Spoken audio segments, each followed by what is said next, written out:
Perkenalkan, saya adalah Nurul Amalia. Saya Angela Rinata. Saya Zahratul Khairia. Saya Vera Agustin. Saya Atika Mutiara Berlinda. Saya Aura Fitri Madani.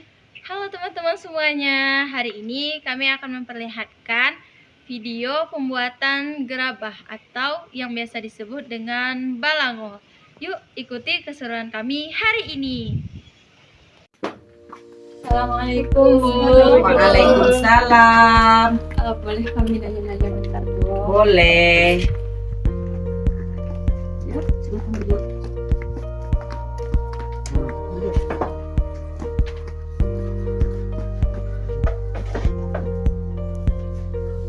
Kami yang tentang soal gerabah. Iya boleh. Kalau ini alatnya buatnya itu dari mana? Ibu ambil dari sawah, karena lihat ambil dari sawah. Kalau pasirnya dibeli. Berarti dicampur, Bu. Iya, diaduk dulu. Kalau gerabah Ibu bisa buat sehari itu berapa? Kira-kira 10 pasang.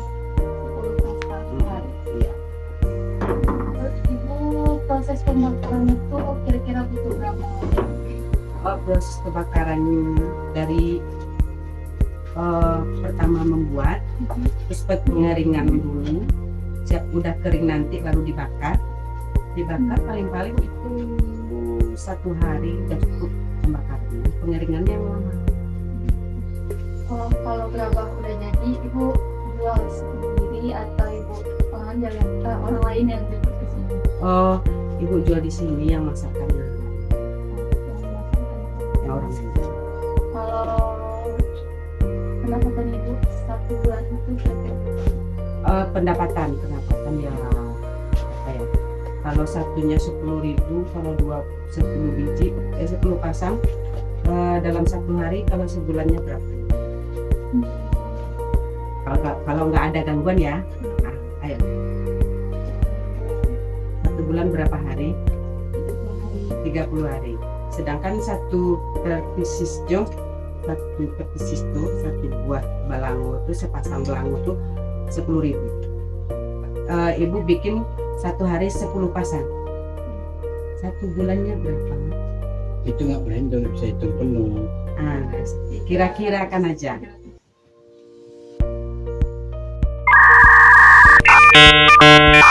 Iya dah. Buah. Boleh. Kalau banyak tuh aja kan nggak bikin tiap hari. Iya kan, kalau prosesnya nggak ada gangguan. Kalau prosesnya nggak ada gangguan, pasti tiap hari. Tapi kalau ada gangguan tuh enggak kan? Ya kira-kira itulah sebulannya dapat pendapatan 1.500.000. Kira-kira kalau nggak ada gangguan, paling-paling 3 juta. Nggak ada gangguan 3 juta. Kayak gitu. Boleh nggak Bu? Kita pengen lihat gimana cara Ibu bikin gerabah? Kalau gerabah boleh? Sama-sama ya. Gerabah atau balango khas Gologandang merupakan hasil kerajinan tradisional yang dibuat dari tanah liat dengan cara dibentuk, dijemur, dan dibakar.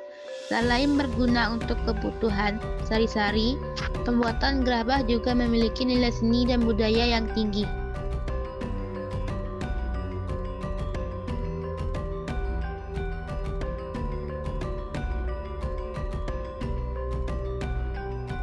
Langkah pertama, ambil segumpal tanah liat, lalu letakkan di atas meja putar atau alas datar. Kemudian bentuk bagian bawahnya membulat seperti mangkuk dangkal. Selanjutnya, gunakan jari untuk membuat lekukan atau tempat meletakkan rokok di tepi asbak.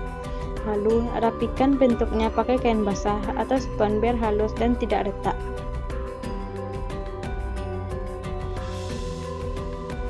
Setelah terbentuk, asbak dijemur di tempat teduh, tidak langsung kena matahari. Selama beberapa jam sampai agak keras, setengah kering. Jemur kembali di bawah sinar matahari sampai benar-benar kering, biasanya 1-2 hari. Pastikan tidak ada bagian yang lembek sebelum dibakar. Nah, selanjutnya masukkan asbak yang sudah kering ke dalam tungku pembakaran. Gunakan kayu bakar dan bakar selama beberapa jam sampai tanah berubah warna menjadi kemerahan dan keras. Atau kalian bisa membakar jerami di atas gerabah. Dengan terus melestarikan kerajinan ini, masyarakat tidak hanya menjaga warisan dari nenek moyang, tetapi juga dapat meningkatkan kesejahteraan melalui hasil karya yang memiliki nilai jual. Teman-teman, sekarang kami berada di gudang gerabah atau balangonya Bu Emi. Dan kami akan memperlihatkan hasil kerja keras Bu Emi dan teman-temannya selama 4 bulan.